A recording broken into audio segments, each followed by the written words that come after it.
Hi ಸ್ನೇಹಿತರೆ, Redmi 10 prime latest version FRP unlock ಮಾಡ್ಕೊಳ್ಳೋದು ಹೇಗೆ ಅಂತ ನಾನು ನಿಮಗೆ ತಿಳಿಸ್ಕೊಡ್ತೀನಿ. ಮೊದಲು ನಾವು MTK ಟೂಲನ್ನು ಓಪನ್ ಮಾಡ್ಕೊಳ್ಬೇಕು. ಹಾಗೆ ಮೀಡಿಯಾಟೆಕ್ ಡ್ರೈವರ್ಸನ್ನು ಇನ್ಸ್ಟಾಲ್ ಮಾಡ್ಕೊಳ್ಬೇಕು.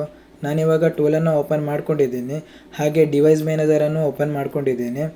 ಟೂಲಲ್ಲಿ ರೀಸೆಟ್ FRP ಮೇಲೆ ಕ್ಲಿಕ್ ಮಾಡಿಕೊಂಡು ಎಕ್ಸಿಕ್ಯೂಟ್ ಬಟನ್ನ ಸೆಲೆಕ್ಟ್ ಮಾಡ್ಕೊಳ್ಳಿ.